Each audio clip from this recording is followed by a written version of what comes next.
Regardez ce qui se passe dans Acte 9, verset 40.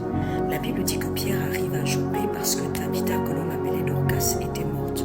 Et lorsque les gens vont aller chercher Pierre, Pierre arrive. Lorsqu'il arrive, il trouve une atmosphère de crise, de deuil et de mort. Pierre trouve des femmes en train de pleurer.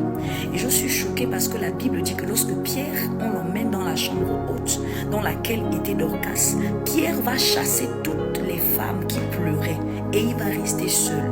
La première chose que ça m'enseigne, c'est qu'il y a des gens qui sont une limite à ton miracle.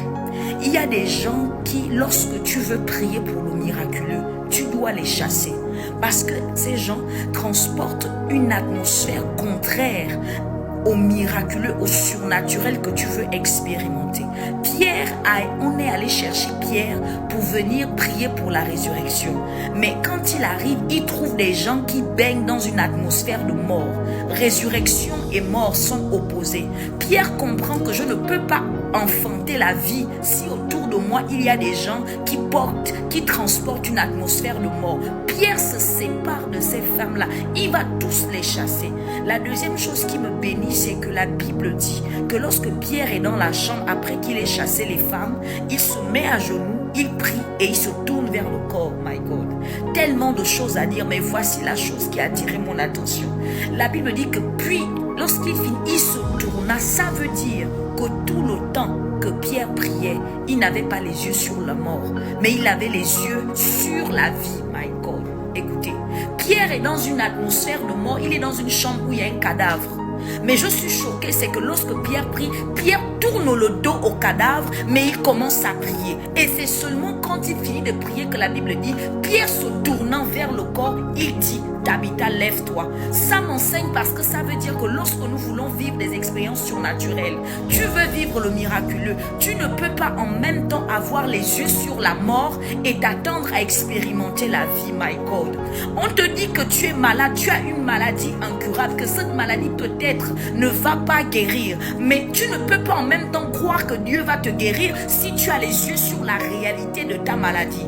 On te dit que tu vas te marier, mais en même temps tu as les yeux sur la réalité de ton célibat. On te dit que tu seras milliardaire, mais en même temps tu as les yeux sur la réalité de ta pauvreté. Mon ami, tu ne peux pas en même temps avoir les yeux sur Jésus et avoir les yeux sur la tempête. C'est comme ça que la Bible dit qu'alors que Pierre marche sur l'eau, regardant à la tempête, il a commencé à couler.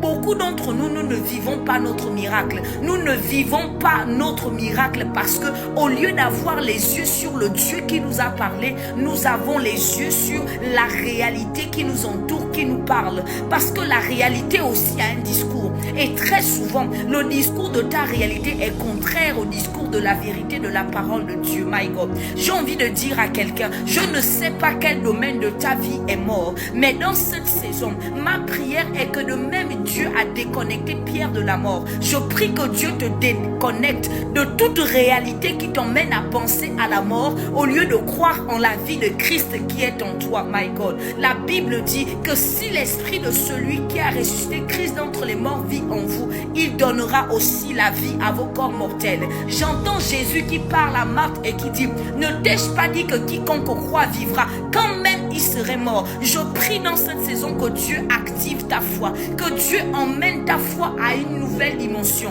de telle sorte que même s'il y avait des domaines de ta vie qui étaient morts, alors que tu crois que la vie, my God, que la vie prenne place, que ces domaines ressuscitent dans le nom puissant de Jésus-Christ de Nazareth, parce que tu le crois, tu dis Amen. Que Dieu te bénisse.